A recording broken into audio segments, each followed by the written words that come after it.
আসন্ন ত্রয়োদশ জাতীয় সংসদ নির্বাচনে ময়মনসিংহ ১০ গফরগাঁও আসনের জনগণের মনোনীত স্বতন্ত্র সংসদ সদস্য প্রার্থী জননেতা আলহাজি এবি সিদ্দিকুর রহমানকে বিজয়ী করার লক্ষ্যে ৫ নম্বর পাঁচবাগ ইউনিয়নে এক বিশাল নির্বাচনী সভা অনুষ্ঠিত হয়েছে।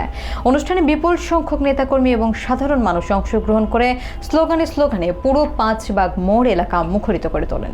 বিস্তারিত দেখুন মনিরুজ্জামানের তথ্যচিত্রে।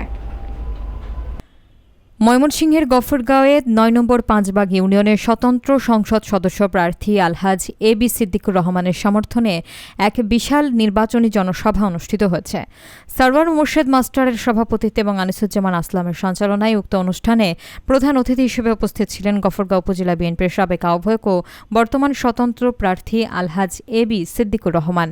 সভায় বিশেষ অতিথি হিসেবে উপস্থিত ছিলেন পাঁচবাগ ইউনিয়ন শাখা ছাত্রদলের সাবেক সভাপতি জাহাঙ্গীর আলম এবং বাংলাদেশ শিক্ষক সমিতির যুগ্ম মহাসচিব জাকারিয়া শরীফ আহমেদ। প্রধান অতিথির বক্তব্যে এবি সিদ্দিকুর রহমান এলাকার উন্নয়নে ঐক্যবদ্ধ হয়ে কাজ করার অঙ্গীকার ব্যক্ত করেন। সভায় বক্তারা আসন্ন নির্বাচনে তাকে জয়ী করতে তৃণমূল নেতাকর্মীদের ঝাঁপিয়ে পড়ারও আহ্বান জানান। উক্ত জনসভায় যুবদল, স্বেচ্ছাসেবক দল, কৃষক দল এবং শ্রমিক দল সহ বিএনপির সকল অঙ্গ ও সহযোগী সংগঠনের বিপুল সংখ্যক নেতৃবৃন্দ উপস্থিত ছিলেন। নতুনভাবে এসেছি আপনাদের কাছে, এই বৃদ্ধ বয়সে আবার দাঁড়িয়েছে ভোটের আবদার নিয়ে। কেন আসতে হবে? আমার কোনো দরকার ছিল না, আমার কোনো প্রয়োজন নেই, আমার আর নির্বাচন করা কেন কোনো কিছু দরকার নেই।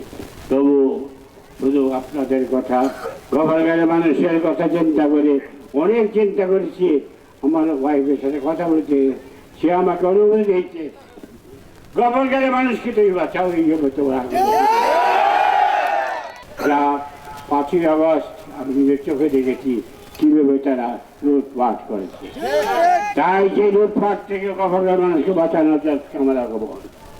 আমি যদি বাঞ্চা থাকি, চিন্তা থাকি, ইনশাল্লাহ কোন লোকের ক্ষমতা নাই, কোন বেটার ক্ষমতা নেই।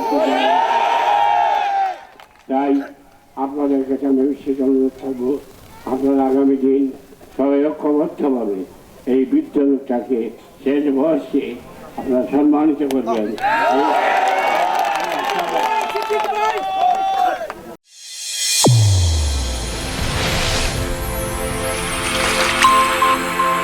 চ্যানেল A1 হৃদয়ের স্পন্দন।